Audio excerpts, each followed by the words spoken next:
সামনে থাকলেও কাটবে, জুয়ার আড্ডায় নেশার আড্ডায় থাকলেও কাটবে, পাপের কাজে থাকলেও কাটবে, নেকের মজলিসে থাকলেও কাটবে। কিন্তু পাপের আড্ডায় গুনার আড্ডায় সময় কাটলে সেটা হবে জাহান্নামের দিকে রওনা। আর নেকের জায়গায় যদি সময় কাটে সেই কাজটা হবে জান্নাতের দিকে রওনা। কথা কথা ঠিক না বে ঠিক? এখন আমরা সবাই আছি জান্নাতের রাস্তায়। তাই গো, আজকে যারা দিন থেকে দূরে থাকবে, আল্লাহর ইবাদত থেকে গোলামির থেকে দূরে থাকবে, আলেম ওলামাদের থেকে দূরে থাকবে, নামাজীদের থেকে দূরে থাকবে, মসজিদ মাদ্রাসা থেকে দূরে থাকবে, দান সদকা যাকাত ফিতরা থেকে দূরে থাকবে, নামাজ রোজা হজ থেকে দূরে থাকবে, কিয়ামতের ময়দানে আল্লাহ এইসব আমলকারীদের থেকে দূরে করে দেবে। কি বলবে? ওয়ামতাজুল ইয়াওমা আইয়ুহাল মুজরিমুন।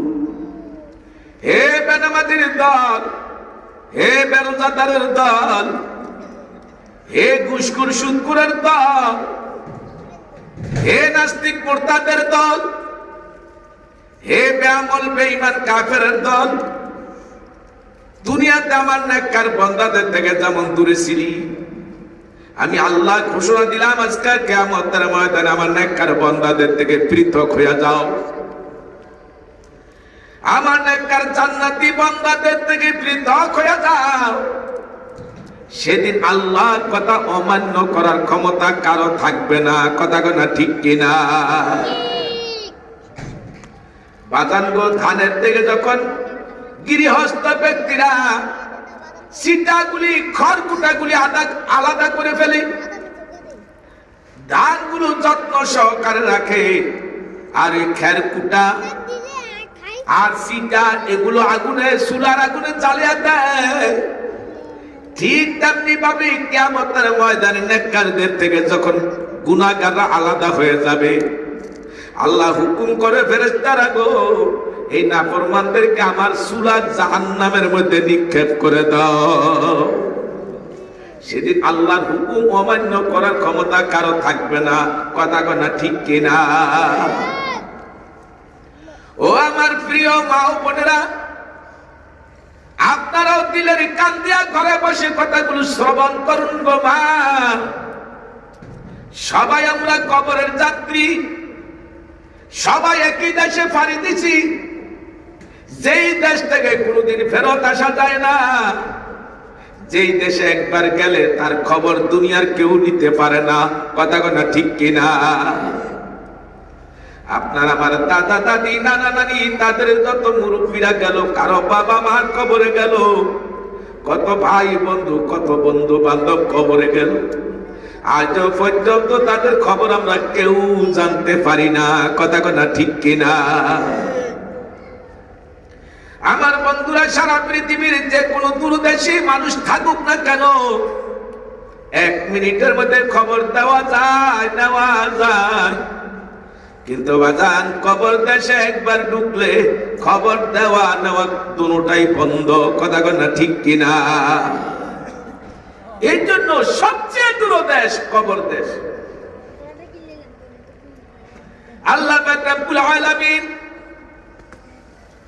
মহাগ্রন্থ আল কুরআনে বলেন, ইন্নাল্লাযীনা ক্বালু রাব্বুনাল্লাহু সুম্মা ইসতাকামু তাতানাজ্জালু আলাইহিমুল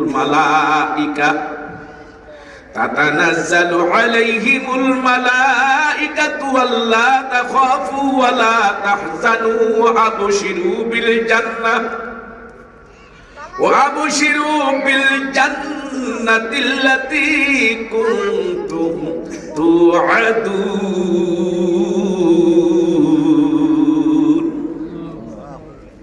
আল্লাহ বলে, নিশ্চয় যারা স্বীকৃতি দিল আমার রব আমার আল্লাহ, সুম্মা ইসতাকামু,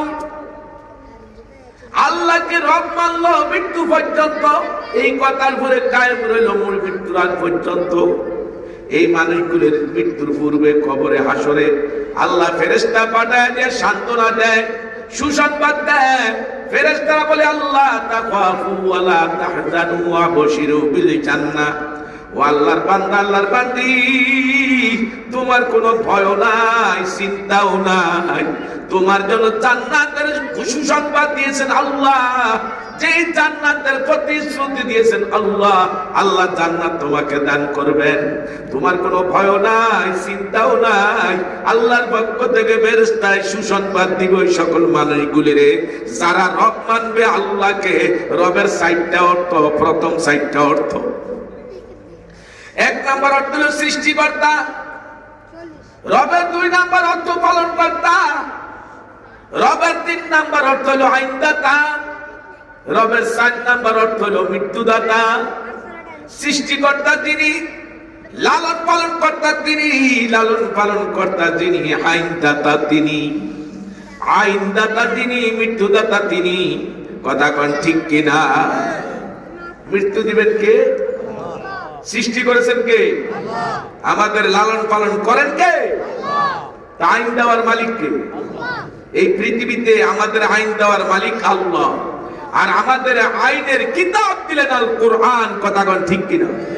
আমাদের ব্যক্তি জীবন, পারিবারিক জীবন, সামাজিক জীবন, রাষ্ট্রীয় জীবন, রাজনৈতিক জীবন, অর্থনৈতিক জীবন, আন্তর্জাতিক জীবন, সব বিষয় আল্লাহর কোরআনে আছে কিনা? এই কোরআনকে আংশিক মানলে হবে না, কোরআন কমপ্লিট ভাবেই মানতে হবে, বিশ্বাস করতে। আজকে আমরা তো কোরআনের অংশ মানি, যেই দিক দিয়ে সুবিধা লাগে মুসলমানরা সেটা মানে, যেটা তার কাছে সুবিধা মনে হয় না, দুনিয়াবি স্বার্থকে আঘাত লাগে সেটা সারে। কথা কয় না ঠিক না ঠিক? আপনার সুবিধা হোক আর না হোক, কোরআন আল্লাহ নাজিল করেছেন মানার জন্যই। কোরআন মানবে যারা, কোরআন ওয়ালা হবে তারা। কি কথা ঠিক না? আমি ছোট্ট একটা উদাহরণ দিলে আপনারা সহজে বুঝবেন। আমরা বাংলাদেশের মানুষ, আমাদের প্রধান খাদ্য ভাত। ভাত তৈরি করার জন্য কিন্তু 6টা জিনিস লাগে: আগুন, পানি, চুলা, লাকড়ি, চাউল, পাত্র। কয়টা লাগে? 6টা। আগুন, পানি, চুলা, লাকড়ি, চাউল, পাত্র।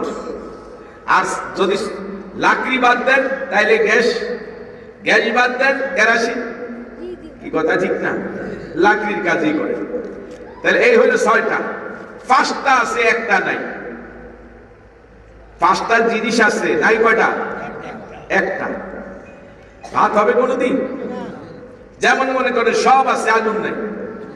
চাউল জাল দিলে জাল দেওয়ার ক্ষমতা নেই, যেহেতু আগুন তো নেই। কি কথা ঠিক না? সব আছে, শুধু পানি নেই। তাহলে চাউল আগুন দিয়ে জ্বালাইলেন, ছাই হবে, ভাত হবে না। কি কথা ঠিক? সব আছে, পাত্র নাই। পুকুরে পানি আছে, পাত্র ছাড়া আপনি চাউল রান্না করবেন কিভাবে? তাও সম্ভব না।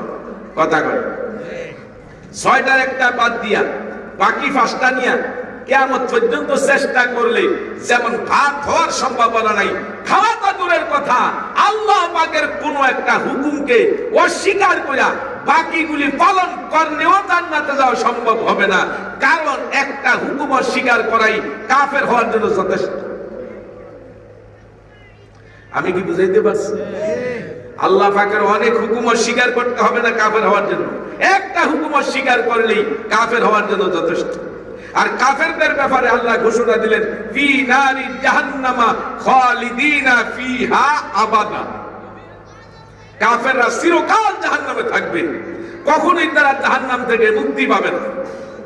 আপনারা আগে বসে, সামনে আগান, পিছনে যারা আসবে পিছনে বসবে। আপনারা আগান, সামনে আগান, একেবারে আমার কাছে আসেন। যুবকরা একেবারে আমার সামনে আসেন। আপনাদেরকে দেখা বয়ান করতে আমার ভালো লাগে। আপনারা আসেন, আপনারা সামনে আসেন, একেবারে সামনে এসে। যারা বাইরে যুবক আছেন আপনারাও ভিতরে ঢুকেন ইনশাআল্লাহ। ইনশাআল্লাহ দেখবেন আল্লাহ হয়তো এই মাহফিলটা আপনার আমার হেদায়েতের উসিলা করে দিতে পারে। সবাই বসি ইনশাআল্লাহ, আমরা সবাই আসি। দিন আল্লাহর কাছে প্রিয়। আল্লাহর কাছে যদি দিন প্রিয় না হতো, বিশ্ব নবীর মতো নবীকে কাফেররা এত আঘাত করলো, পাথর মারলো, রক্তাক্ত করলো, মাথা ফাটাইলো, শরীরকে ক্ষত বিক্ষত করলো। এই সব কিছু নবী কষ্ট সহ্য করছেন শুধুমাত্র দিনের স্বার্থে। যেই নবী তার এত মর্যাদা ছিল, প্রখর রোদে দিয়ে হাঁটলে, গরম অনুভব হলে মেঘের খন্ড আইসা ছায়া দেয়। কি কথা ঠিক?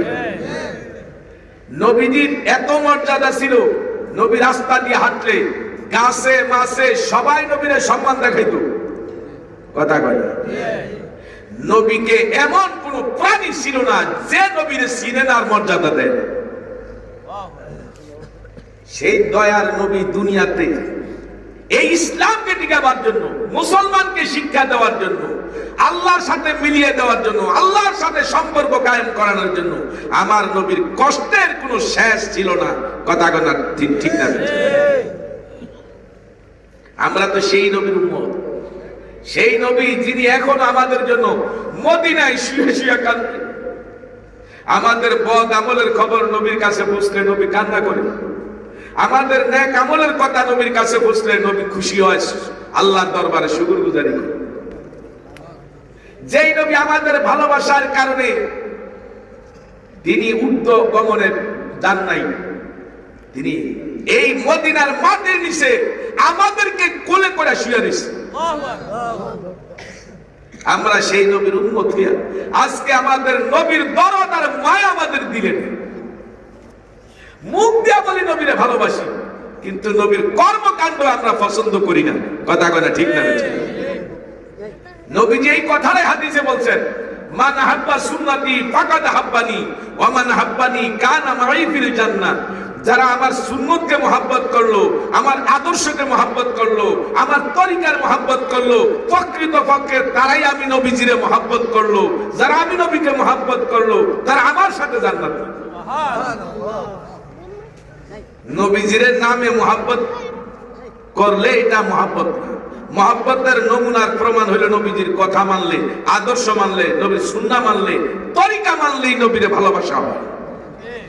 আজ হাজারো মুসলমান আছে নবীরে ভালোবাসে, নামাজ না কইরা, রোজা না রাখা, পর্দা না কইরা, হালাল হারামের তমিজ না কইরা, সুদ খাইয়া, ঘুষ খাইয়া, জেনা কইরা, চুরি কইরা, ডাকাতি কইরা, লুটপাট কইরা, যত বদমাইশি কইরা নবীরে ভালোবাসে।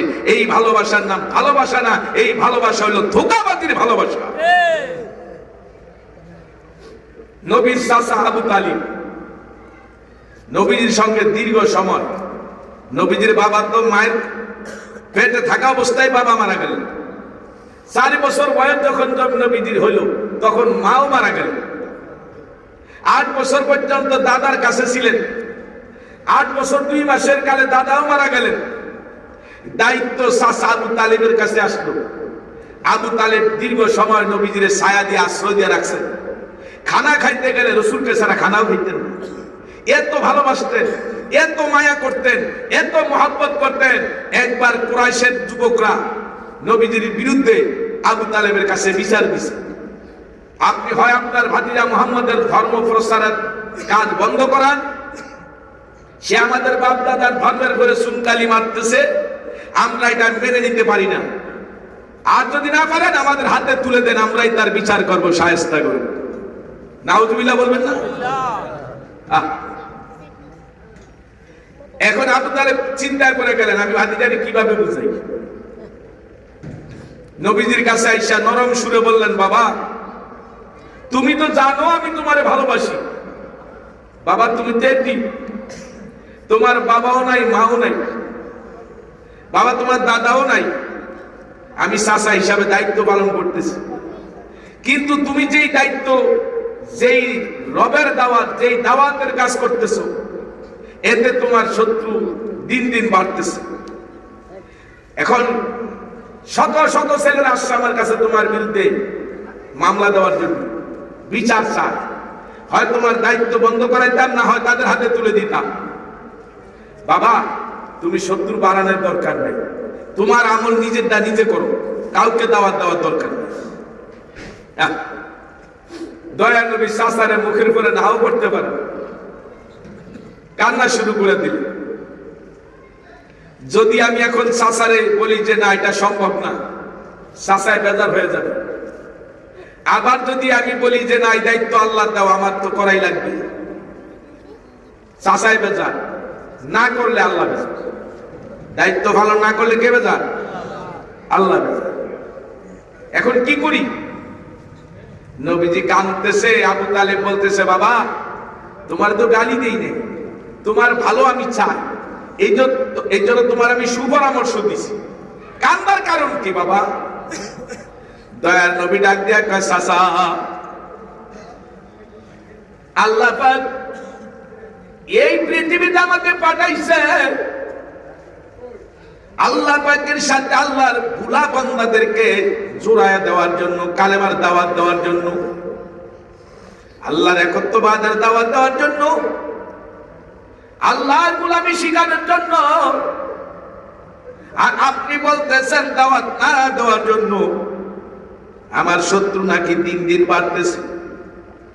ও চাচা, কাঁদতেছি আপনার কথা না শুনলে আপনি বেজার, আর আমার আল্লাহর কথা না মানলো তো আমার আল্লাহ বেজার। ও চাচা,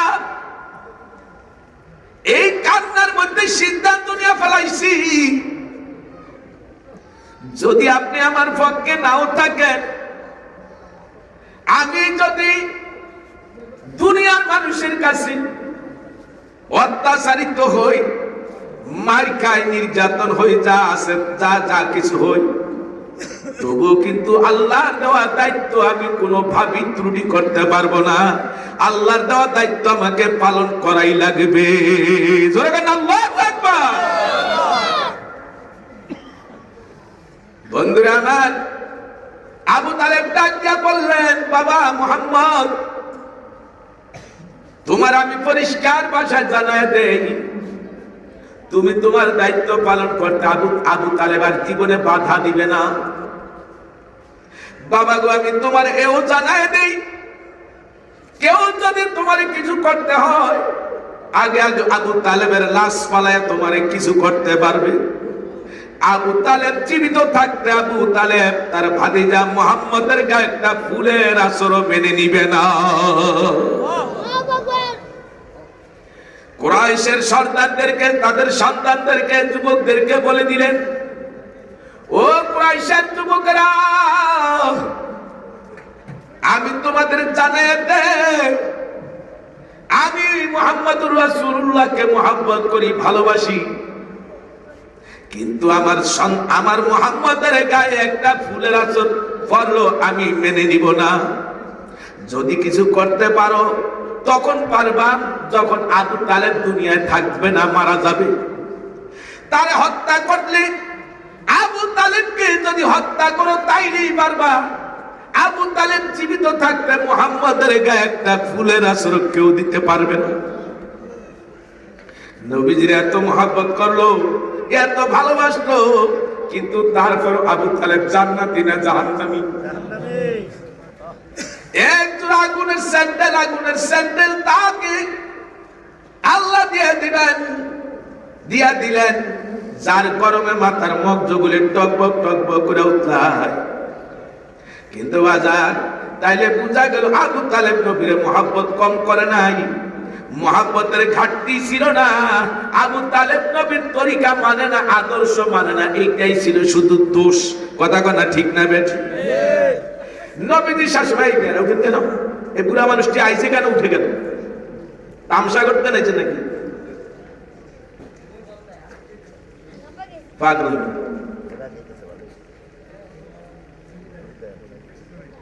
আপনাদের কি সমস্যা হয়? সমস্যা না হলে আগে বসে, অনুমতি ছাড়া একটা লোক উঠবে। এখানে আল্লাহ আল্লাহ রাসূলের কথা বলা হইতেছে। এই আবেগ মুহূর্তে যদি কোনো একটা মানুষ যদি এরকম ভাবে উঠা দেয়, মেজাজ খারাপ হয় না?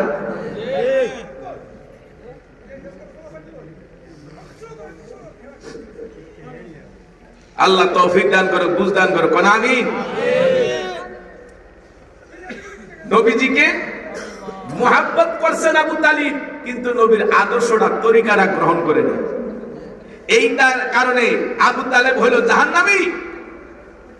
এই যুগে যারা নবীরে মুহাব্বত করবে, নবীর তরিকা মানবে না, আদর্শ মানবে না, সুন্নাহ মানবে না, আবু তালেবের যেই দশা তাদেরও তো সেই দশা। কথা কথা ঠিক না বেঠি? যদি আমরা জান্নাতে যেতেই চাই, তাহলে আমাদেরকে নবীর আদর্শ তরিকা বাদ দিয়া জান্নাতে যাওয়ার আর কোনো রাস্তা নেই। কথা কথা ঠিক না বেঠি? রাস্তা একটা, আতিউল্লাহ ওয়া আতিউর রাসূল, আল্লাহ এবং আল্লাহর রাসূলের আনুগত্য করো। কি বলেন, কথা ঠিক না বেঠিক? তো যে আয়াত আমি তেলাওয়াত করেছিলাম, ইন্নাল্লাযীনা ক্বালু রাব্বুনাল্লাহ, নিশ্চয় যারা স্বীকৃতি দিবে আমার রব আমার আল্লাহ। রবের কয়টা অর্থ বলছি? 4টা। সৃষ্টিকর্তা, পালনকর্তা, আইনদাতা, মৃত্যুদাতা। তাহলে সৃষ্টিকর্তা, পালনকর্তা, আইনদাতা, মৃত্যুদাতা হওয়ার জন্য 4টা স্পেশাল যোগ্যতা লাগে। 1 নম্বর হলো ইলমে মুহিতের মালিক হওয়া, যেই জ্ঞানের কোনো সংখ্যা সীমা নেই, অসীম জ্ঞানের অধিকারী। অসীম জ্ঞানের অধিকারী কে ভাই? আল্লাহ। বলেন আল্লাহ। আরো ধরে বলেন আল্লাহ। আল্লাহ বলে উতিতুম মিনাল ইলমি ইল্লা কালিলা, আমার ইলমের থেকে তোমাদেরকে সামান্য ইলম দান করছি। যে ইলমের কারণে, জ্ঞানের কারণে তোমরা কম্পিউটার আবিষ্কার করেছো, বিমান আবিষ্কার করেছো, রকেট আবিষ্কার করেছো, আরো যত কিছু আবিষ্কার করেছো, সব কিছুর জ্ঞান দিছি আমি আল্লাহ। কে দিয়েছে ভাই? আল্লাহ। মুফাসসিরিনে কেরাম লেখেন, একটা বিশাল সাগরের থেকে যদি সামান্য সুয়ের মাথা দিয়ে পানি তোলে তো কতটুকু পানি উঠবে? চিকন 1 ফুটা পানি। এই পানিটা সাগরে রাখলে সাগরের পানি বাড়বেও না, উঠাইলে কমবেও না। আল্লাহ এই পরিমাণ ইলম দুনিয়ার সবারে দিছে যে আল্লাহর ইলমের মধ্যে কমেও না, বাড়েও না। দেখেন না, চিফ ইঞ্জিনিয়ার বাবুল ফাকি স্বামী স্ত্রী দুইজনেই আমাদের 5 নাম্বার 6 নাম্বার সিগন্যালে আমরা নদী দিয়ে চলাফেরা করতে পারি, ওদের 10 নম্বর সিগন্যালে ওদের ঘরবাড়ি নষ্ট হয় না। দেখছেন কত সুন্দর করে বাবুল ফাঁকি তাল গাছের মাথা দিয়ে বাসা বাঁধে, পানি বানায়, আবার এর মধ্যে রোমও করে। হ্যাঁ, ডিম রাখার জন্য আলাদা রুম, এত বাতাস হয় কিন্তু ডিমগুলি ফরেও না, বাচ্চাগুলিও নষ্ট হয় না। কথা কথা ঠিক না বেঠিক? এদেরকে জ্ঞান দিল কি? এদেরকে ফাতের দিশা দিল কে? একটা গাভীর বাছুর বকরির বাচ্চা পেট থেকে পড়ার পরে কিছুক্ষণের মধ্যে সে দাঁড়াবার চেষ্টা করে, বারবার পরে দাঁড়াবার চেষ্টা করে, করতে করতে একবার চেষ্টা করতে করতে শক্তি নিয়ে দাঁড়িয়ে যায়। এবার তার খাদ্যের দরকার, ক্ষুধা লাগছে, তাকে কেউ দেখে দিতে হয় না, নিজে নিজে মার স্তন তালাশ করে। মার স্তনের দুধ পাওয়ার পরে যখন দুধ টানা শুরু করে, শোষা শুরু করে, যখন দেখে দুধ আসে না, তখন দেখবেন এই অবুঝ বাছুরটা মায়ের স্তনের মধ্যে জোরে জোরে মাথা দিয়ে গুতা মারে, ধাক্কা মারে। কারণটা কি? মার স্তনের দুধ শক্ত হয়ে গেছে, চাক হয়ে গেছে। এখন মাথা দিয়ে আঘাত না করলে দুধ নরম হবে না, চাক ভাঙবে না, সেও দুধ পান করতে পারবে। একটা বকরির বাচ্চা তাই করে, একটা গাভীর বাচ্চা তাই করে, একটা মহিষের বাচ্চা তাই করে। কি বলেন, কথা ঠিক না? এদেরকে ফতের দিশা দিল কে? তাইলে এই পৃথিবীতে যে ইলমে মুহিতের মালিক আল্লাহ ছাড়া কেউ না। আপনারা কি আমার কথা শুনবেননি? শুনেননি? আমি না আগাইতে বলছি, এত দূরে দূরে রয়েছেন কেন? আপনারা আমার কাছে আসলে কি আপনাদের কোনো ভয় আছে নাকি?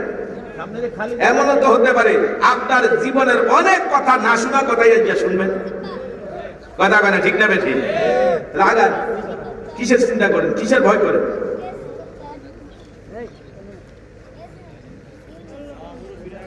সব সময় সব কথা উঠে না, সব বয়ান আসে না। আল্লাহ তৌফিক দান করুন, কোন আমিন। আরো ধরে কোন আমিন। তো বলতেছিলাম, একটা মুরগি তার বাচ্চা ডিম থেকে বাচ্চা তৈরি হয়েছে, এবং এই ডিমের ভিতরে বাচ্চা হওয়ার জন্য কি করণীয় তার? দুনিয়ার কোন স্কুলে পড়ে নাই, মাদ্রাসায় পড়ে নাই, কোন বৈজ্ঞানিকের কাছে জ্ঞান অর্জন করে নাই, কোন দার্শনিকের কাছে যায় নাই। কি কথা ঠিক? 19 দিন পরে ডিমের থেকে বাচ্চা বের করতে হবে, কে তার ফাতের দিশা দিল? আবার বাচ্চা বের করতে যা যেখানে সেখানে যদি ঠোঁট লাগাইতো, তার ঠোঁট ধারালো এবং শুকা, বাচ্চা তুলার মতো নরম ডিমের ভিতরে। এখন যদি যেখানে সেখানে ঠোকর লাগাইতো, বাচ্চারা ক্ষত বিক্ষত মারা যেত। এমন জায়গায় ঠোঁট ঠোকর দেয় ছিদ্র করে যেই জায়গায় বাচ্চার মুখ থাকে, বাচ্চার ঠোঁট থাকে, আবার বাচ্চার ঠোঁটও জন্মগতভাবে শক্ত, খোসাটা ফাটিয়া ডিমটা নিরাপদে বাচ্চারা বের হয়ে যায়। বাচ্চার গায়ে কোনো আঘাত নাই, কোনো চিহ্ন নাই। কথা কোন ঠিক না বেঠিক? কোথাও লেখাপড়া করলো না, কোথাও কারো কাছে শিখলো না। এই মুরগির বাচ্চা, এই মুরগি কেমনে জানলো তার বাচ্চা এইভাবেই বের করতে হবে, এইভাবেই বাচ্চাকে নিরাপদে বের করতে হবে। বাচ্চাগুলি জন্মগত ভাবেই দুনিয়াতে আসার পরে কত চালাক। একেবারে একদিনের দুই দিনের বাচ্চা দেখবেন সিল কাক আসলে মুরগিটা একটা সিগন্যাল দেয়। এই সিগন্যালটা হলো বিপজ্জনক, বিপদ সংকেত। বলেন তো কি বিপদ সংকেত? বাচ্চাগুলি বুঝে যায় মা বিপদ সংকেত দিচ্ছে, দৌড়িয়ে যে পালায়। দুনিয়ার কোন বাহিনী এত দ্রুত শত্রুর মোকাবেলায় আত্মরক্ষা করতে পারে না, কিন্তু বাচ্চাগুলি এত দ্রুত আত্মরক্ষা করে। কথা কন ঠিক না বেঠিক? মা মুরগিটা একবার ছাদে উড়াল দেয়, ডালে উড়াল দেয়, শত্রুর মোকাবেলায় সে শক্ত হইয়া তার সাথে লড়াই করার জন্য প্রস্তুতি নেয়। যখন আর এই বাচ্চাগুলি পাওয়া গেল না, তখন আর সিল কাক শত্রু আর ধারে থাকে না, চলে যায়। চলে গেলে মা পাখিটা নিচে আসে, এসে বাচ্চাগুলির আবার টুকটুক করে ডাকে। এবার বাচ্চাগুলিও বুঝে বিপদ সংকেত দূর হয়ে গেছে, বিপদ দূর হয়ে গেছে, মা আমাদেরকে আসার জন্য অনুরোধ করতেছে। দৌড়ে বাচ্চাগুলি মায়ের কাছে আসে। মা পাখিরা ছোট্ট ছোট্ট খাদ্য তালাশ করে বাচ্চাদেরকে দেয়। কি কথা ঠিক না? আবার বাচ্চাগুলির কোলে নেওয়ার জন্য পাখা ফুলে দেয়, ফসম ফুলে দেয়। বাচ্চাগুলি সব মায়ের কোলে ঢুকে, কিন্তু মাথা রাখে বাহিরে। দেখছেন এই মাথা বাইরে রাখার কারণ কি জানেন? যে দেখাও যাবে শত্রু আইলে, দৌড় দেওয়া যাবে তাড়াতাড়ি। এই জন্য মাথা বাহিরে রাখে আর পুরা বডিটা মায়ের কোলে রাখে। এদেরকে ফতের দিশা কে দিল? আহ, আমার আল্লাহ বলেন ইলমে মুহিতের মালিক আল্লাহ। এই জন্য আল্লাহ ছাড়া রব হওয়ার যোগ্যতা পৃথিবীর কারো নাই। সৃষ্টিকর্তা, পালনকর্তা, আইনদাতা, মৃত্যুদাতা আল্লাহ ছাড়া কেউ হতে পারে না। স্পেশাল যে চারটা যোগ্যতা, প্রথম যোগ্যতা হলো ইলমে মুহিতের মালিক, এটা আল্লাহ ছাড়া কারো নাই। বন্ধুরা আমার, আরেকটা উদাহরণ দিয়ে দেখাই। এখানে আমরা যত মানুষ আসছি, একজন মানুষের চেহারার সাথে আরেকজন মানুষের চেহারার মিল নাই, একজনের কণ্ঠের সাথে আরেকজনের কণ্ঠের মিল নাই, একজনের বিভিন্ন অঙ্গ ভঙ্গি তো একজনের সাথে আরেকজনের মিল নাই। কথা কোন ঠিক না? আঙ্গুলগুলির ছাপ একজনের সাথে আরেকজনের মিল নাই। হাতের সই নকল করতে পারলো, টিপ সই নকল কেউ দুনিয়াতে করতে পারে না। কথা কোন ঠিক না বেঠিক? সারা পৃথিবীতে 800 কোটি মানুষ। এই 800 কোটি মানুষের মধ্যে চেহারার ব্যবধান, বিভিন্ন দিকের ব্যবধান, হাতের সইয়ের ব্যবধান। বাদান আদম নবী থেকে যত মানুষ দুনিয়াতে আসতো, দুনিয়া থেকে বিদায় হইল, তাদের মধ্যে ব্যবধান ছিল। কিয়ামত পর্যন্ত যত মানুষ আসবে, সবার মধ্যে ব্যবধান থাকবে। তাইলে বোঝা গেল ইলমে মুহিতের মালিক আল্লাহ ছাড়া কেউ হতে পারে না। কথা কোনা ঠিক কিনা? তাই সৃষ্টিকর্তাকে আল্লাহ, সৃষ্টিকর্তাকে পালনকর্তাকে, আইনদাতাকে, মৃত্যুদাতাকে। বন্ধুরা আমার, 2 নাম্বার যোগ্যতার মালিক যে হবে সে হবে রব। 2 নাম্বার যোগ্যতা হইল নিয়ামতের তাম্মা, সকল সৃষ্টির চাহিদা যে পূরণ করতে পারে সে হইতে পারে রব। পৃথিবীতে যত সৃষ্টি আছে এদের চাহিদা পূরণ করে কে? আরো জোরে কোন কে? আল্লাহ ছাড়া সকলের চাহিদা পূরণ করার ক্ষমতা কারো নাই। ওমা মিন দাবাতিন ফিল আরদি ইল্লা আলাল্লাহি রিজকুহা। সবার রিজিক দেয় কে? এই জমিনে সবার রিজিক দেয় কে? জমিনের খাদ্য খোরাক, শাক সবজি, ফল মূল যা যা আমরা ব্যবহার করি বাজার, এই সব জমিনের ক্ষমতা না, ক্ষমতা আল্লাহর। গাছের ক্ষমতা নাই ফল দেওয়ার, ক্ষমতা আল্লাহর। গাভীর ক্ষমতা নাই দুধ দেওয়ার, ক্ষমতা আল্লাহর। মাছের ক্ষমতা নাই বাচ্চা দেওয়ার, ক্ষমতা আল্লাহর। কথা না ঠিক না বেঠিক? আল্লাহ বলে আফারাইতুম মা তাহরুসুনা আনতুম তাজরাউনাহু আম নাহনুজ যারিউন।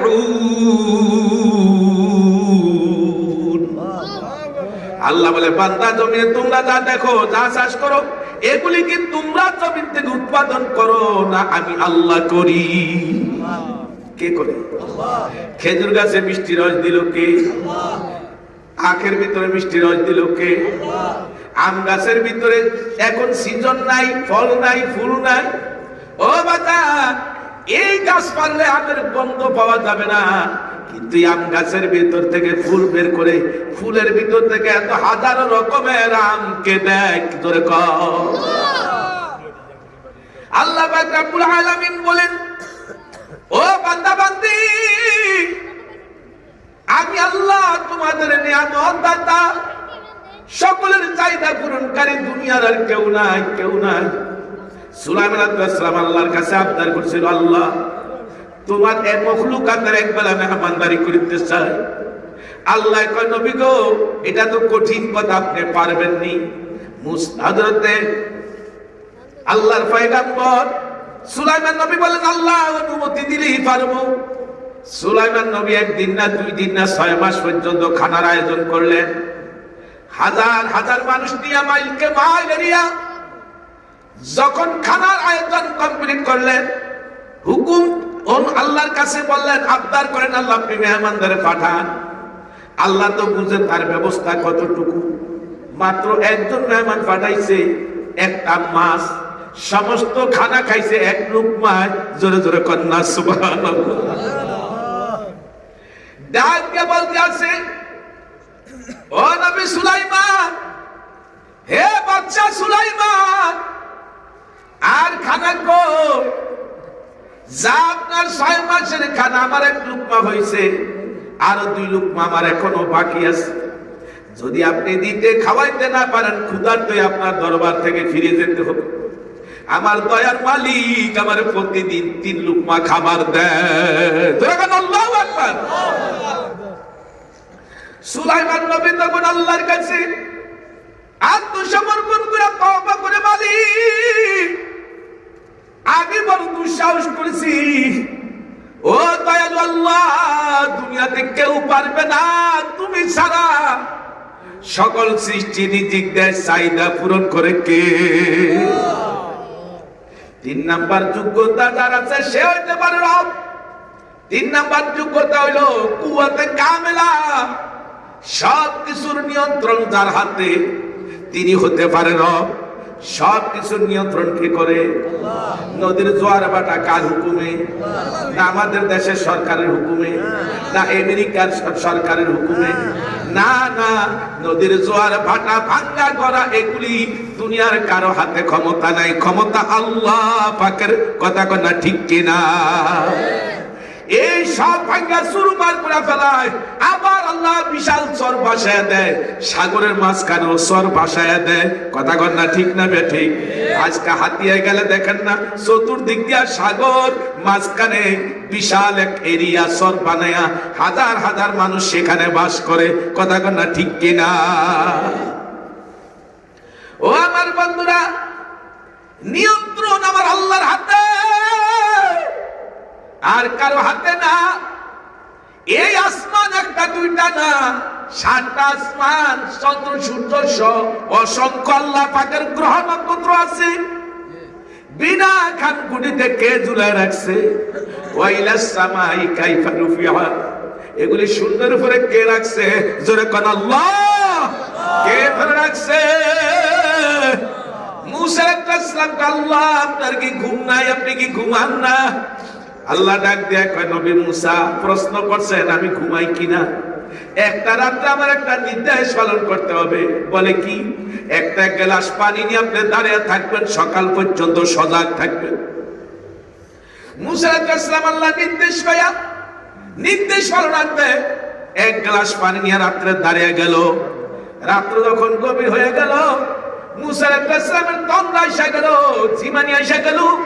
জিমানির কারণে হাতের থেকে গ্লাসটা কখন পড়ে গেছে তিনি টেরও পান না। পড়ে যাওয়ার পরে আল্লাহ ডাক দিয়া কয়, নবী মুসা করলেন কি? একটা রাত্রের ব্যাপার, আমি বলছিলাম এই গ্লাসটা ধরে রাখতেন, ফেলে দিলেন কেন, ভাঙলেন কেন?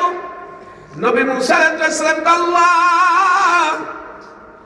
আমি ইচ্ছা করে ফলাইও নাই, ভাঙিও নাই, আমার তন্দ্রা এসে গেছে, জীবানী এসে গেছে। ও আল্লাহ আমার হাতের শক্তি বিলুপ্ত হয়ে গেছে, আমার অজান্তে অনিচ্ছা হাতের থেকে গ্লাসটা জমিনে পড়ে চৌচির হয়ে গেছে। আল্লাহ ডাক দেয়, কয় নবী মুসা একটা রাত্রের ব্যাপার, সামান্য একটা গ্লাস আপনি ধরে রাখতে পারলেন না, তন্দ্রা আসার কারণে পড়ে গেল, ভেঙে গেল। আমি আল্লাহ যদি ঘুমাইতাম এই পৃথিবীর থেকে 13 লক্ষ গুণ বড় সূর্য, এই পৃথিবীর থেকে লক্ষ লক্ষ গুণ বড় তারকাগুলি, এই লক্ষ লক্ষ গুণ বড় চন্দ্র, এই পৃথিবীর থেকে কোটি কোটি গুণ বড় আসমান, একটা না দুইটা না 7টা আসমান, আমি আল্লাহ রাব্বুল আলামিন আমি না ঘুমায়া এগুলি আমার আপন কুদরতে আমি আটকায় রাখছি, ধরে রাখছি। লা তাখুযুহু সিনাতুন ওয়ালা নাওম, আমি আল্লাহর ঘুম নিদ্রা তন্দ্রা কিছু না। যদি আপনার মতো আমারও ঘুম আসতো, এই চন্দ্র সূর্য গ্রহ নক্ষত্রগুলি টুকরা টুকরা জমিনে পড়তো, আমার বান্দারা ধ্বংস হয়ে যাইতো, এই দুনিয়াতে কেউ বেঁচে থাকতে পারতো না। কথা কোন ঠিক কিনা? একটা সাধারণ কাপড়ের একটা প্যান্ডেল করছে, কত বাঁশ খুঁটি, কত দড়ি কাছি, বাজার রে এই বিশাল আসমান জমিন একবারও কি আমরা ভাবছিনি, চিন্তা করছিনি আমার মাওলায় কত বড় দয়ালু, আমাদেরকে হেফাজত করে, রক্ষা করে আমার দয়াল আল্লাহ। এগুলি সব আপন কুদরতি ভাবে আল্লাহ কুদরতি ভাবে ধরে রাখছে। কথা কয় না ঠিক কিনা? সবচেয়ে বড় দয়ালু কে? জোরে কোন সবচেয়ে বড় দয়ালু কে? আজকে সন্তান মা বাবার কথা না শুনলে, বারবার অন্যায় করলে, কষ্ট দিলে মা বাবা তেজ্য পুত্র করে দেয়। বাজান গো, দুনিয়ার দল করলে, দলের নীতি আদর্শ ভাঙ্গা ফেলাইলে, দলের শৃঙ্খলা নষ্ট করলে, দলের থেকে লাত্তি মেরা ফালাইয়া দেয়। কথা কথা ঠিক না বেঠি? দুনিয়ার বন্ধু বন্ধুর সাথে মিল না থাকলে বন্ধু বন্ধুরে বাদ দিয়া দেয়, এমনকি মাইরাও ফেলায়। বাজারে দুনিয়ার সবাই সবার বাদ দিয়া দেয়। 7 দিন আঘাত লাগলে আর আমার মাওলার জমিন, আমার মাওলার আসমান, আমার মাওলার চন্দ্র সূর্য, আমার মাওলার খাদ্য খোরাক, আমার মাওলার আকাশ বাতাস, আমার মাওলার পানি, আমার মাওলার অক্সিজেন যে বাতাস ব্যবহার করে আমরা বাইচে আছি, এগুলি সবই আল্লাহ। আল্লাহটা ব্যবহার করে, আল্লাহটা খাইয়া, আল্লাহর জমিনে থাইকা আল্লাহর হুকুম মানি না, নামাজ পড়ি না, রোজা রাখি না, পর্দা মানি না, শরীয়ত মানি না, হারাম হালালের তোয়াক্কা করি না, জায়েজ না জায়েজের তোয়াক্কা করি না, তাহলে বুঝা গেল বাজান গো, আমাদের মতো বড় নির্মম খারাপ দুনিয়া তার কেউ নাই। কথা কোন ঠিক কিনা? আমাদের মতো বড় নির্মম খারাপ পৃথিবীতে কেউ নাই। আল্লাহ বলেন, ইন্নাল ইনসানা লিরাব্বিহি লাকানুদ, নিশ্চয় কিছু মানুষ বড় নির্মম খারাপ। এই নির্মম খারাপ মানুষগুলি আল্লাহর জমিনেই বাস করে, আল্লাহর জমিনের খাদ্য খায়, মুরগি জবে দেয়, জীবনটা যাইতে কত কষ্ট হয়, গরু জবে দেয়, জীবনটা যাইতে কত কষ্ট হয়। হালাল পশু পাখিগুলি জবে দিলে দেখবেন তারা কিভাবে আশ্রয়, কিভাবে কষ্ট হবে। কিন্তু বাজান আমরাই তো খাই, কিন্তু খাইয়া তো আল্লাহরে বুঝি না, চিনি না। আল্লাহ করে বান্দা, মোটর বাড়িতে একজন মেহমান আসছে, নতুন মেহমান, জামাই আসছে অথবা বেয়াই আসছে, বাজারে মুরগি নাই, বাড়িতে শুধু একটা বাচ্চাওয়ালা মুরগি আছে। এখন যদি তুই ইজ্জত রক্ষা করতে হয়, বাড়ির মুরগিটাই জবে করা লাগে। বাড়ির মুরগি যাবে দিস, বেয়াই মন রক্ষা করছ, তোর ইজ্জত বাঁচাইছ, কিন্তু এই দিক দিয়া বাচ্চাগুলি মারে হারাইয়া টাও টাও করে তালাশ করে আর কান্দে। কথা কথা ঠিক কিনা? ও বান্দা, আমি যেহেতু তোর জন্য করছি, তুই তো খাবি, তুই তো করবি, কিন্তু আমার এই নিয়ামত বুক করিয়া কেমনে নিমু খারাপি করস? আমার নিয়ামত বুক করিয়া কেন আমারে মানস না? কেন আমারে সেজদা দেস না? কেন তুই আমার হুকুম মানস না? ও বান্দা, জমিন আমার, আইন চলবে তো আমার, চন্দ্র আমার আইন মানে,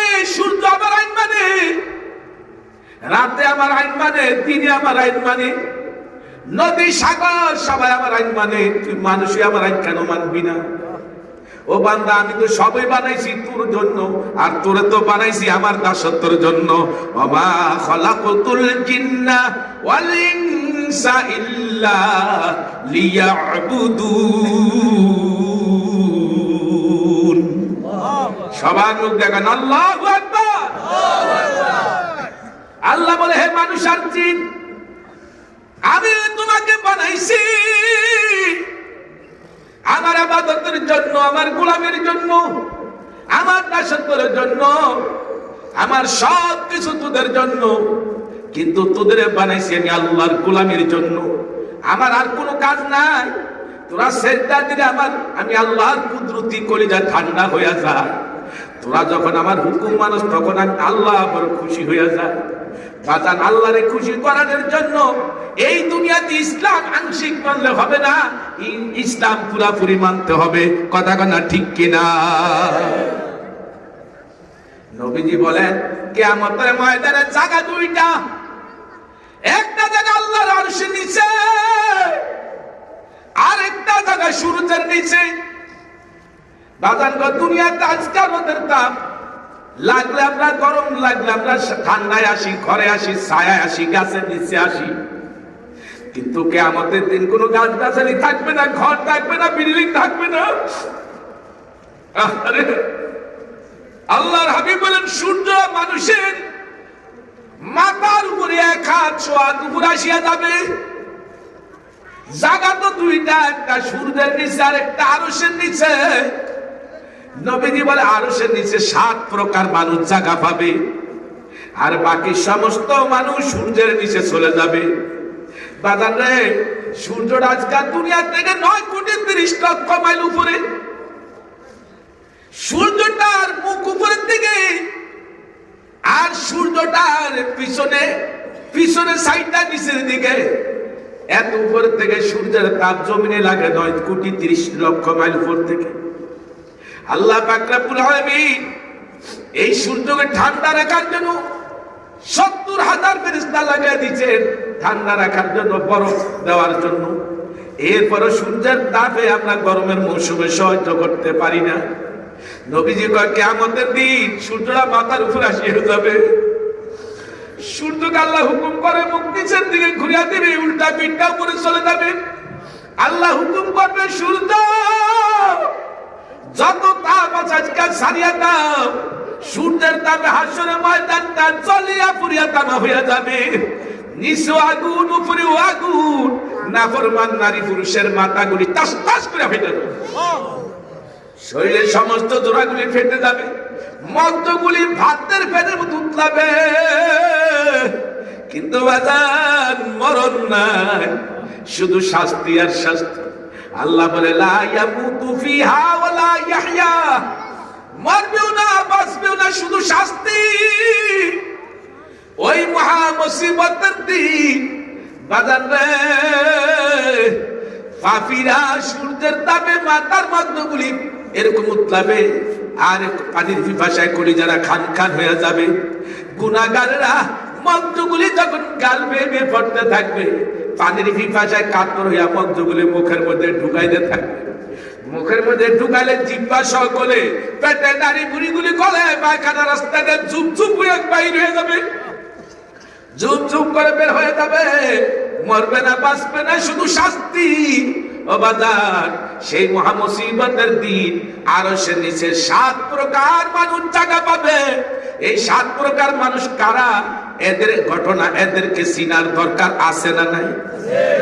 এক নাম্বার হলো ইমামুন আদিল, যারা ন্যায় বিচারক প্রতিনিধি, ন্যায় বিচারক চেয়ারম্যান, মেম্বার, এমপি, মন্ত্রী, ন্যায় বিচারক সমাজের নেতা, যে যেটুকুর দায়িত্ব ছিল অধীনস্থদের সঙ্গে পক্ষপাতিত্ব করে না, বেইনসাফি করে না, জুলুম করে না, ন্যায় বিচার করছে।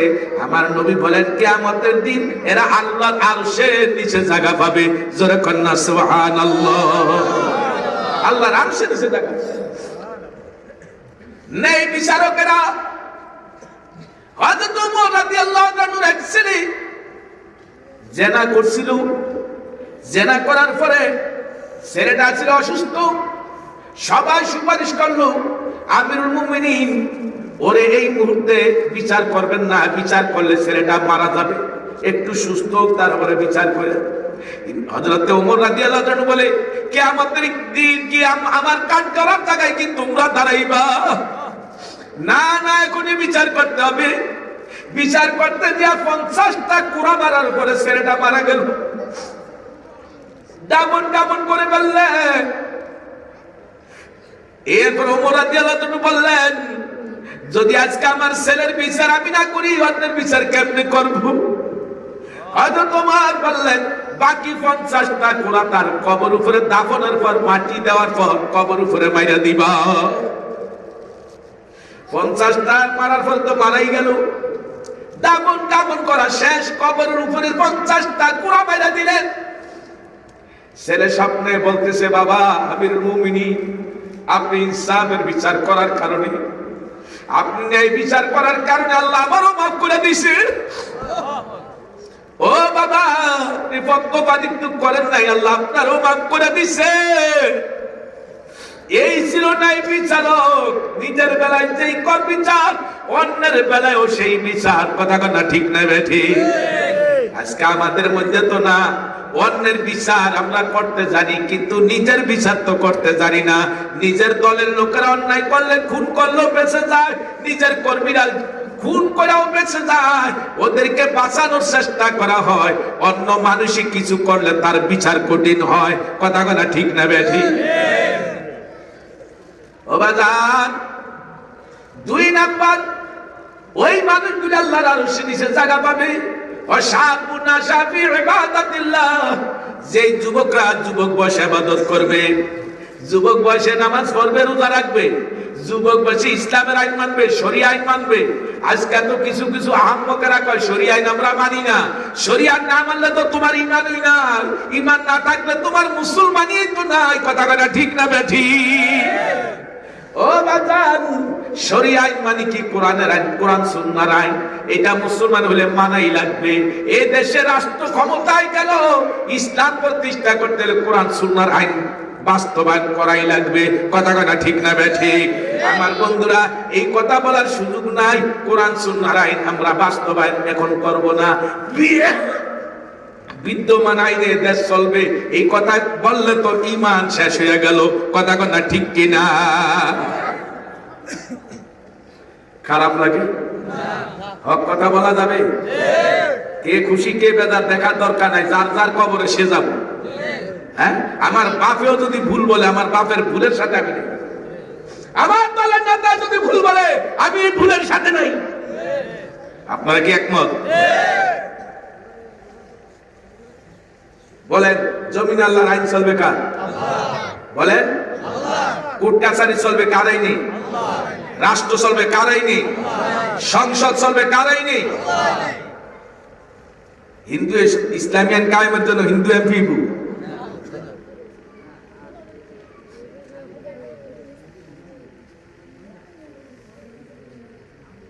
আফসোস,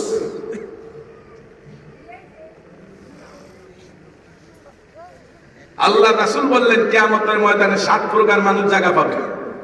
1 নাম্বার কি বলছি? ইমামুন আদিল, ন্যায় বিচারক, প্রতিনিধি।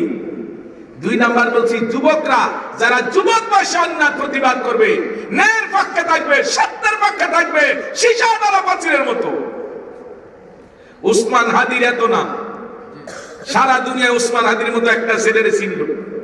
এত কম বয়সী একটা ছেলে নীতির উপরে থাকার কারণে, আদর্শ প্রতিষ্ঠিত থাকার কারণে, আদর্শ বাস্তবায়নের পক্ষে থাকার কারণে সারা দুনিয়া তার জন্য কাঁদছে।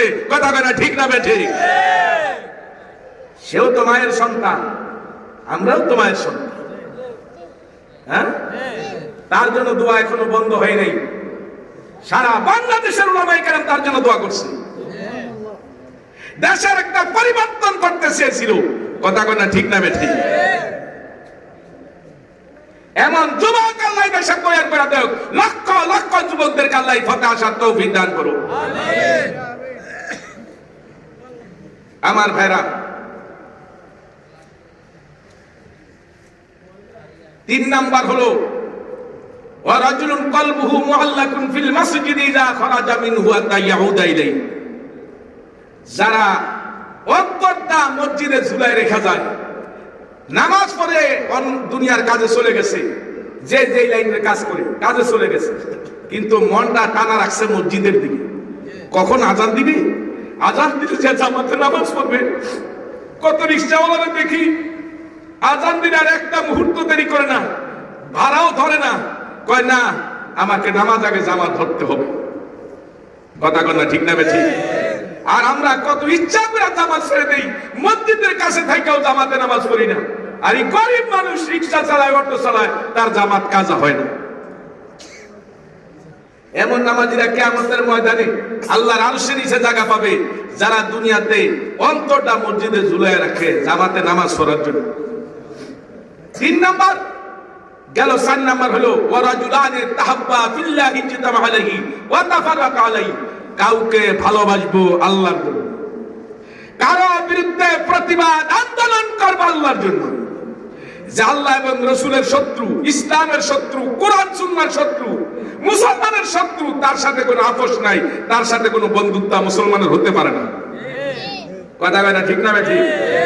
আমি যাকে ভালোবাসবো কার জন্য? আমার মা বাবারে ভালোবাসবো কার জন্য? আল্লাহর জন্য। বলেন আল্লাহর জন্য। আমার ছেলে মেয়েরে ভালোবাসবো কার জন্য? আল্লাহর জন্য। আমার স্ত্রীকে ভালোবাসবো কার জন্য? আল্লাহর জন্য। আমার বন্ধুকে ভালোবাসবো কার জন্য? আল্লাহর জন্য। আমি যাকেই ভালোবাসবো আল্লাহর জন্য। আর আল্লাহ এবং নবীর দুশমনদের, তার বিরুদ্ধে আন্দোলন, প্রতিবাদ, মিছিল, মিটিং যা কিছু করতে হয় তাও করবো আল্লাহর জন্য। কি কথা ঠিক না? দেখেন আলী রাদিয়াল্লাহু আনহু শত্রুকে পরাস্ত করে বুকের উপর উঠছে, থুতু মারছে, আলী রাদিয়াল্লাহু আনহু চেহারা মোবারক পড়ে গেছে। এখন তিনি ছেড়ে দিলেন। এখন ইহুদি বলতেছে, কি ব্যাপার, তুমি তো আমার হত্যা করার কথা, তোমার হাতে তলোয়ার, আমারে পরাস্ত করে বুকের উপরে চড়ছো, শুধুমাত্র টান দিলেই আমি শেষ, তো ছেড়ে দিলে কেন? কয় ছাইরা দিছি, এতক্ষণ যুদ্ধ করছি আল্লাহর জন্য, যেই মাত্র থুতু মারছো আমার নফসের একটা রাগ এসে গেছে, আমার ব্যক্তিগত গুসা এসে গেছে। এখন যদি তোমার হত্যা করি আল্লাহর জন্য হবে না, এটা আমার নফসের জন্য হবে, আমার রাগের কারণে হবে, তাই আমি তোমাকে ছেড়ে দিছি। দেখছেন অবস্থা? যা করবো কার জন্য করবো ভাই? কারো লোকে রাগ করলে কার জন্য করবো? কারো জনের সাথে সম্পর্ক মহব্বত করবো কার জন্য? আল্লাহ। এরা কিয়ামতের দিন আল্লাহর আরশের নিচে জায়গা পাবে। 5 নাম্বার ওয়ারাজুলুন যাকারাল্লাহু খালিয়ান ফাফাদাত আইনাহু, যারা দুনিয়াতে আল্লাহর ভয় কান্দে, রাতে তাহাজ্জুদের সময় কান্দে, বিভিন্ন সময় কান্দে, চোখের পানি ফেলায়, আল্লাহকে ডাকলে, আল্লাহর জিকির করলে চোখ দিয়ে অটোমেটিক পানি বের হয়। কবরের চিন্তা করে আল্লাহর কাছে চোখের পানি বের হয়। যারা দুনিয়াতে আল্লাহকে ডাকে আর চোখ দিয়ে পানি বের হয়, এমন কান্দার মানুষ, এমন চক্ষুওয়ালা মানুষ, এমন মানুষগুলির আল্লাহ কিয়ামতের দিন আরশের নিচে জায়গা দিবে। জোরে কন্যা সুবহানাল্লাহ। 7 নাম্বার 6 নাম্বার ওই মানুষগুলি ওয়ারাজুলুন দাআতুরাতুন যাতু হাসাবি ওয়া জামাল, কোন সুন্দরী রূপসী নারী কোন যুবককে গুনার জন্য ডাকছে, ফোন দিছে, আসো আমার ঘরটা খালি, একা আসো, আসো তোমার নিয়মত জায়গায় ঘুরতে যাবো, এই করতে যাবো, সেই করতে যাবো।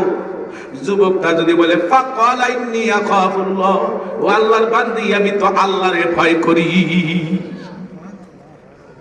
এই কথা বলা ওই নারীটাকে সারা দিল না, গুনার কাজে, পাপের কাজে গেল না, বিরত রইল। আল্লাহর হাবিব বলে কিয়ামতের দিন এমন যুবকরা, এমন পুরুষরা আল্লাহর আরশের নিচে জায়গা পাবে। ও যুবক বাবারা, একটু ভালো করে শুনো। হযরত ইউসুফ আলাইহিস সালামকে বিশ্ব সুন্দরী জুলাইখা ঘরের ভিতরে আটকাইছে। জুলাইখা সুন্দরী ছিল, আমার ইউসুফ নবী তার চেয়ে আরো হাজার হাজার গুণ বেশি সুন্দরী ছিল। ইউসুফ নবীর চেহারার দিকে কেউ তাকাইলে নজর ফিরাইতে পারতো না। কথা কথা ঠিক না বেঠিক? লম্বা ঘটনা। একদিন সুযোগে জুলাইখা ইউসুফ নবীর ঘরের মধ্যে আটকায়া বাইরে দিয়া 7টা তালা দিয়া দিছে। এবার জুলাইখা ঘরের মূর্তিগুলি পর্দা দিয়া ঢাকা ফেলাইছে, আর এমন ভাবে পোশাক আশাক পরিধান করছে বা এমন উলঙ্গের মতো হয়ে গেছে, আর বলতে আছে ইউসুফ আমার দীর্ঘদিনের আশা পূরণ করতে হবে, যদি তুমি রাজি না হও, পূরণ না করো, জেলে ঢুকতে হবে, বিপদে পড়তে হবে, বিভিন্ন ভয় দেখাইতেছে। ইউসুফ নবী ডাক দেখা, জুলাইখা মূর্তিগুলির তুমি ঢাকলা কেন, পর্দা দিলে কেন? জুলাইখা বলে ইউসুফ এগুলির পর্দা দিছি এদের যেহেতু উপাসনা আমি করি, এদের সামনে আমি অন্যায় করতে লজ্জা পাবো, এই জন্য যাতে তারা না দেখে, এই জন্য পর্দা দিছি। ইউসুফ নবী ডাক দেখা, জুলাইখা তোমাদের মানুষের হাতে নিজের হাতে মূর্তি বানায়া নিষ্প্রাণ প্রাণ নাই, এদের দেখার ক্ষমতাও নাই, তারে তুমি ভয় করিয়া পর্দা দিলা। আর আমার মাওলা তো হুয়াল হাইয়ুল কাইয়ুম, তিনি তো চিরস্থায়ী চিরঞ্জীব, ওই কুদরতের মালিক। 7 তাবাক জমির নিচে যেমন দেখে, 7 আসমান উপরে তেমন দেখে, ডাইনে যেমন দেখে, বামে তেমন দেখে, সামনে যেমন দেখে, পিছে তেমন দেখে, উপরে যেমন দেখে, নিচে তেমন দেখে। 7 তাবাক জমির নিচে একটা ক্ষুদ্র পোকা প্রাণী গেল আমার আল্লাহ দেখে। কথা কথা ঠিক না বেঠে? ও জুলাইখা আমার মালিক ছায়া রইছে, আর ওই কুদরতের মালিকের সামনে তোমার কথাই বুঝি আমি তোমার সাথে অন্যায় কাজ করব, আমি ওই মালিকের সামনে কেমনে জবাব দিব, এটা আমার পক্ষে সম্ভব না। তোমার তালা দেওয়ার ক্ষমতা আটকাইছো, আমার তো গেট পর্যন্ত যাওয়ার ক্ষমতা আছে, আমি তো গেট পর্যন্ত যাইতে পারবো। এই বলিয়া ইউসুফ নবী আল্লাহু আকবার বলে একটা দৌড় দিচ্ছে, দেওয়ার সাথে সাথে আমার আল্লাহ কুদরতের তালাগুলি টাস টাস করে খুলে বলাইছে। ইউসুফ নবী বের হয়ে গেছে, জুলাইখা আটকে রাখতে পারে না। বাজান গো, এর নাম হলো ঈমান, এবং ঈমানি চেতনা নিয়ে কেউ যদি অসম্ভবতার সামনে, কিন্তু সে যখন সামনে আগায় আমার আল্লাহর রহমত দিয়ে আল্লাহ তার দিকে দৌড়ে আসে। কথা কথা ঠিক কিনা? ইউসুফ নবী পার হয়ে গেল, জুলাইখা তার চরিত্র নষ্ট করতে পারলো না। ও বাজানের মধ্যে আজ যে মিছির হাজির হয়ে গেছে, এই অবস্থা দেখে বলতে আছে কি ব্যাপার? তখন জুলাইখা কথা ঘুরে ফেলছে, কিন্তু বাজার লম্বা ঘটনা, আমি সেই দিকে যাব না। আমি বুঝাতে চাই, বান্দা যদি বাঁচতে চায় আল্লাহ তার জন্য রাস্তা খুলাই দেয়। কথা কথা ঠিক কিনা? আল্লাহ বলে আল্লাযীনা জাহাদু ফিনা লানাহদিয়ান্নাহুম সুবুলানা ওয়া ইন্নাল্লাহা লামাআল মুহসিনিন। আল্লাহ মুহসিনদের সাথী, আল্লাহ মুহসিনদেরকে আল্লাহ রাস্তা খুলে দেয়, আল্লাহ তাদের সাহায্যকারী হয়ে যায়। আমরা যদি আল্লাহর হতে পারি, মাল্লাহুল মাওলা ফালাহুল কুল, বান্দা যখন আল্লাহর হয় আল্লাহ তার পক্ষে হয়ে যায়। আমরা কি আল্লাহর পক্ষে করতে রাজি আছিনি? আর যখন আল্লাহর পক্ষে করতে রাজি আছিনি? হে যুবকরা, ভিতরে ঢুকো বাবা, ভিতরে ঢুকো, দাঁড়িয়ে থাকার চেয়ে ভিতরে ঢুকো, বসো। আল্লাহ হয়তো বসাকে উসিলা করে, আজকের মাহফিলের উসিলা করে আমার তোমার জীবনের গুনাহ মাফ করে দিতে পারে। আল্লাহ বড় দয়ালু, আল্লাহ রহমতের নজর দিয়ে আমাদের দিকে তাকিয়ে রইছে। কে কে কোরআনের মাহফিলে বসছে, আমার আল্লাহ বসাকে উসিলা করে আল্লাহ মাফ করে দিতে পারে। আল্লাহ বড় দয়ালু। কথা কথা ঠিক কিনা? আমার বন্ধুরা, কিয়ামতের ময়দানে 7 প্রকার মানুষ জায়গা পাবে। 7 নাম্বার হইল ওয়ারাজুলুন তাসাদ্দাকা বিসাদাকাতিন ফাআফাহা হাত্তা লা তা'লামা শিমালুহু মা তুনফিকু ইয়ামিনু। ওই মানুষগুলি কিয়ামতের দিন আরশের নিচে জায়গা পাবে। সারা দুনিয়াতে বাজান ডান হাতে দান করছে, বাম হাতের পায় নাই, গোপনে গোপনে দান করছে, সঠিক জায়গা দান করছে। মাদ্রাসা দিছে, এতিমখানায় দিছে, মসজিদে দিছে, অসহায় মানুষের দিছে, দরিদ্র মানুষের দিছে, যারে যারই দিছে। দুনিয়া নামের জন্য দেয় নাই, সম্মান ইজ্জতের জন্য দেয় নাই, দিছে আল্লাহর রাজি খুশি করার জন্য। কথা কোন ঠিক কিনা? আল্লাহর রাজি খুশি করার জন্য যদি দান করে, ওই দানকারীদেরকে আল্লাহ কিয়ামতের দিন আল্লাহর আরশের নিচে জায়গা দেবে। আমাদের জায়গা আল্লাহর আরশের নিচে হোক, আমরা কি সবাই চাই? আরো ধরে কোন সবাই চায়, আরো ধরে কোন সবাই চায়। এই 7টা গুণ আমাদের আনা দরকার আসেনি, এই 7টা গুণ আমাদের আসা দরকার আসেনি। যদি থাকে তাহলে আল্লাহর মেহেরবানি, আল্লাহ আমাদেরকে এমনই সাহায্য করবেন। আগামী দিনে আল্লাহ যদি কবুল করে আমরা ইসলামের পক্ষে থাকবো তো, এই দেশে আল্লাহর হুকুমত কায়েম হোক, এটার পক্ষে আমরা আসি তো, আর যখন আসিনি। আগামীতে বাংলাদেশ ইসলামী হুকুমত কায়েম হোক, এই ব্যাপারে কি সবাই একমত? যদি থাকি আমরা আল্লাহর মেহেরবানি, যেখানে আমাদের সাপোর্ট দিলে, সমর্থন দিলে ইসলামের পক্ষে হবে, সেটাই আমাদের দরকার। আমাদের প্রার্থী ফেল করো, তাতে আমাদের কিছু আসে যায় না, আমরা যেন ইমানি ফেল কেউ না করি। কথা কোন ঠিক কিনা? আল্লাহ তৌফিক দান করুন, আমিন। ওয়া আখির দাওয়ানা আলহামদুলিল্লাহ।